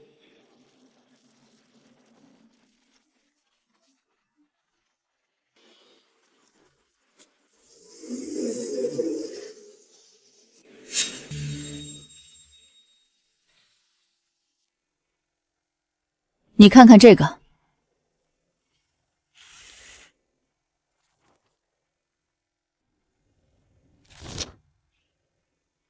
这是北边那个新项目，叫什么来着？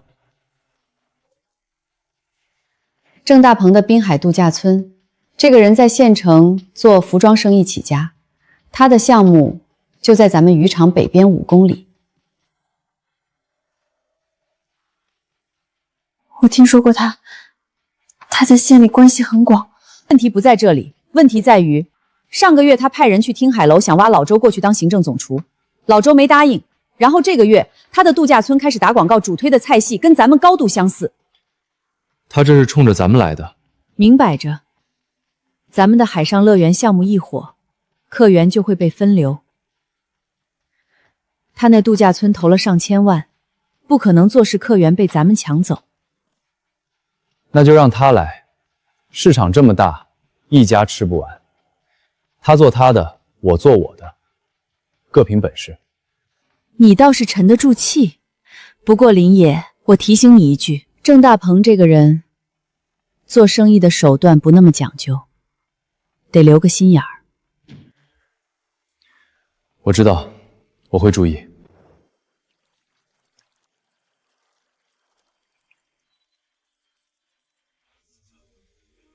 大壮，大壮，你过来看看这个，这是咋回事？昨天不是还好好的吗？出事了，循环系统出问题了，快去叫林老板。这是有人往系统里倒了什么东西，应该是某种化学制剂，跟循环水里的有机物反应之后生成了这种沉积物。野哥，你去找啥？这里有人进来过。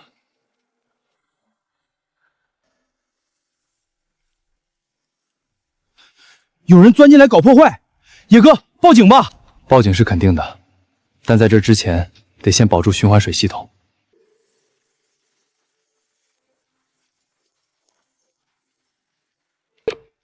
周教授，我是林野。循环水系统被人投了化学制剂，管道内壁出现异常沉积物，滤膜开始堵塞。教授，有没有什么办法能在2天之内把这个系统恢复？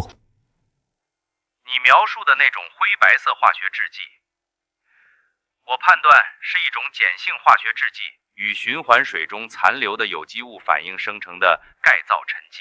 要清理不难，用醋酸稀释液冲洗液，管道内壁就能溶解沉积物。但问题是，你的滤膜系统已经被损伤了，至少要更换3层过滤膜。醋酸稀释液的浓度配比是多少？滤膜我能买到吗？浓度控制在5%以内，冲洗时间不超过12小时。滤膜的话，我认省城一家供应商，连夜发货，明天下午能到。但你得先停产1天，把系统里的污染水全部排空，然后用清水冲洗3遍，再灌入醋酸稀释液浸泡管道。停产1天，损失我认，只要能保住系统。林野，我要提醒你一件事，对方投的这种化学制剂不是随手买的，这是专门针对循环水养殖系统的配方，针对性很强。你得罪的不是一般人。我大概猜得到是谁。周教授，滤膜的事儿拜托您了。好，你那边处理完了给我回个信儿。对了，金鳞龙鱼那批幼鱼先移到临时周转池里，让他们接触污染水。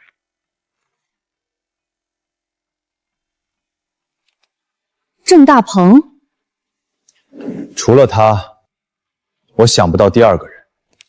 我跟他无冤无仇，他上来就动我的循环系统，这是想直接断我的根。你有什么打算？他动了我的渔场，这件事不能就这么算了。但我不会像他一样偷偷摸摸，我要让他知道，动我的东西是要付出代价的。我找郑大鹏。林老板，稀客稀客，进来坐。郑总，我就不绕弯子了。前天晚上，有人往我渔场的循环水系统里投了化学试剂，差点毁掉我整片养殖区。哦，还有这种事儿？那林老板应该报警啊！来我这里做什么？郑总，你做你的生意，我做我的生意，市场那么大，咱们各凭本事吃饭。但你让人动我的渔场，这就越界了。今天我上门来，不是来跟你吵架的。林老板，你说有人动你的渔场，你有证据吗？没有证据的话，到我这里来说这些话，不太合适吧？这是我安排人在现场拍的照片，围栏缺口剪断的痕迹，地面的脚印，排水管道接口处残留的化学制剂样本，我都已经交给警察了。警察立案需要时间，但我不急，我等着。林老板，我跟你无冤无仇，怎么会做那种事呢？你可能是误会了。这样吧，既然你渔场出了事，需要帮忙的话，尽管开口，咱们都是做生意的，和气生财。和气生财是好事，但前提是别碰我的东西。这小子有点意思。郑总，林野今天下午确实去过刑警队，我托人打听了一下，他提交了围栏缺口照片、地面脚印照片和化学试剂残留样本。郑总，那2个人已经安排到外地去了，短时间内不会回来，警察查不到他们头上。这小子比我想象的硬，他今天上门来那番话是来敲打我的，要不要再搞一次？这次弄大点，让他知道厉害。不行，现在他刚立了案，盯着的人多，不能在这个节骨眼上动手。等他放松警惕了，再找机会。郑总，我听说林野跟海里的海洋生物确实有某种联系，上次他在海上跟裘海龙斗的时候，据说虎鲸和海豚都帮了他。如果传闻是真的，咱们在海上动他，恐怕不太好办。在海上动不了他，就在陆地上动。他那海上乐园不是越做越大吗？游客越多，出事儿的概率就越大。找个机会，让他的游客出一场意外。林老板放心，今天的游客分成了3组下水，每组配备2名教练，水深不会超过8米，全程护航，安全绳、备用氧气瓶、水面瞭望员全都到位了。好，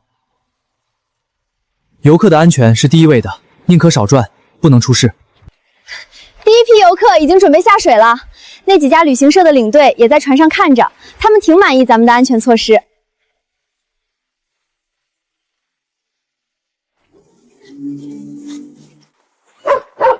叶哥，那条船疯了，它往游客那边冲过去了。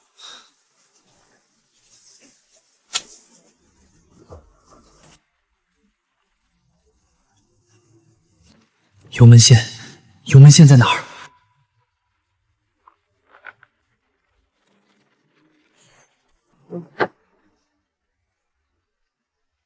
油门线怎么松了？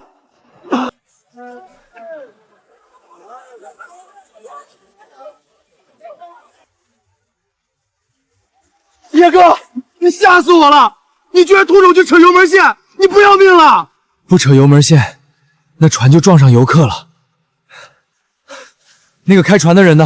抓住了没有？大壮，那条快艇的人要跑！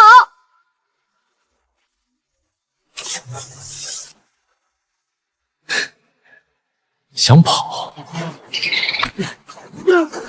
想跑？问过我海豚小姐没有？你是什么人？谁让你开快艇往游客群里冲的？我就是开快艇兜风的，没注意那边有人，你们凭什么抓我？兜风？你时速快40节了，往浅水区冲，你告诉我你没注意？你刚才打电话了，打给谁的？是不是郑大鹏？喂，刑警队吗？我是林野，海上乐园发生了一起蓄意冲撞游客事件，嫌疑人已被控制，请派人过来处理。对，就在现场。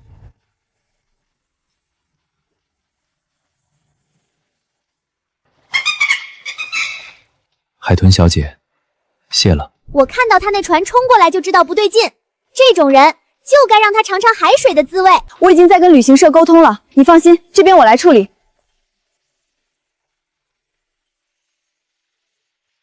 郑大鹏，这次你玩大了。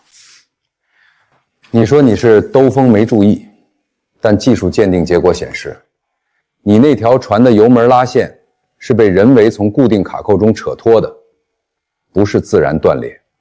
我不知道，可能是船老化了。船老化？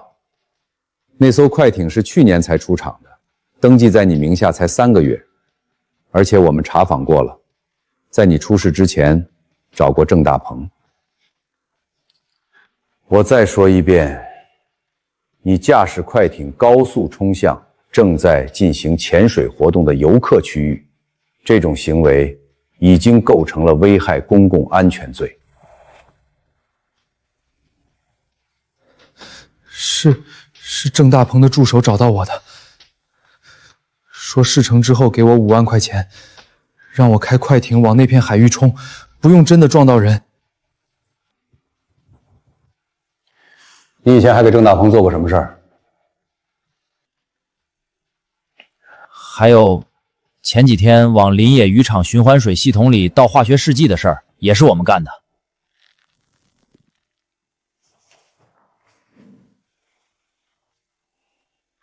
把他带下去，做详细笔录。郑总，刚收到消息，老六被抓了，在刑警队里全交代了，包括往渔场投药的事儿，也包括今天开快艇冲撞的事儿。刑警队那边已经正式立案，开始往咱们这边查了。郑总，要不要找人去刑警队那边运作一下，花点钱把案子压下来？压不住了。老六把什么都说了，证据链对得上，现在去运作反而把自己搭进去。那您的意思是？你明天去一趟刑警队，代表我主动说明情况，就说我对此事完全不知情，是底下的人自作主张。是，林野那小子，我小看他了。听说了吗？郑大鹏那个助手今天去刑警队自首了，把投药和开快艇的事儿都扛了下来，说全是自己自作主张，郑大鹏不知情。汽车保帅，郑大鹏这只狐狸舍得断胳膊。那郑大鹏自己就没事了？那倒不至于，虽然他把助手推出来顶了罪，但他那个滨海度假村项目出了这种事。他做不起来是他自己的事儿，但他在海上动我的游客这件事儿，不能就这么一笔带过了。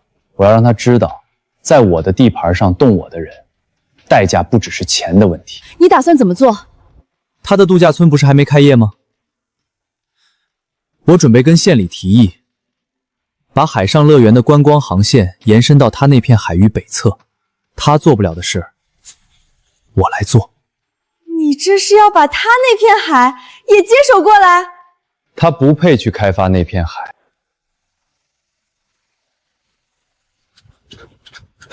郑总，材料款已经拖欠2个月了，工人们这个月的工资还没发。您说今天给准信儿的，现在到底怎么个说法？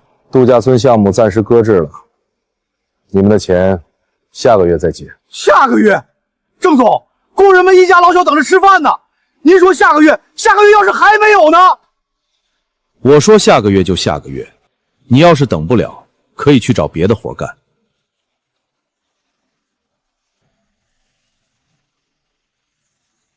林野，这次你赢了，但生意场上的事，输赢是常事，你最好一直这么顺下去，别让我抓到机会。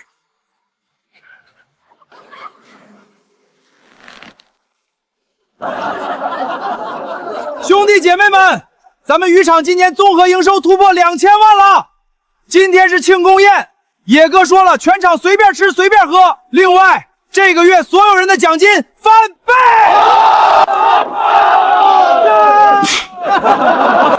大家辛苦了，没有你们，就没有今天的林野渔场。林老板，我这辈子跟过7、8个老板，你是我见过最厚道的一个，跟着你干，心里踏实。老张叔，咱们还得继续加油。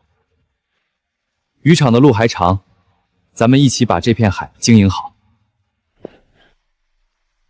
2000万了。当初你在海边跟我说建渔场的时候，我都不敢想能有今天。那会儿你也没嫌弃我，还说要回娘家拿钱帮我。那都多久的事儿了，还提他干嘛？林野，恭喜你，2000万只是开始，下一个目标5000万。有莫姐你这句话，我心里有底了。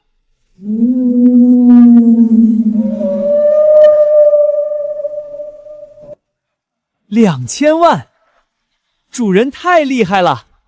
我大黄这辈子跟着主人，值了。又在写计划，渔场和海上乐园都已经这么大了，你还不满意？不是不满意，是觉得还有很多事可以做。你看，咱们的生态养殖模式虽然做起来了，但技术推广还不够。免费推广？免费提供技术培训和系统设计图纸，材料费他们自己出就行。这样1年下来，整个沿海一带的养殖水平都能往上走一截。咱们的渔场做大了，也得拉大家一把。你变了，以前你是为了活下去，为了报仇，现在你是为了把这片海变得更好。可能是被那些朋友带的吧，虎鲸、海豚、海龟、乌贼，他们帮了我那么多，我要保护好这片海。这片海养大了我，给了我一切，我得把它传下去，给下一辈人，也给那些海里的小家伙们。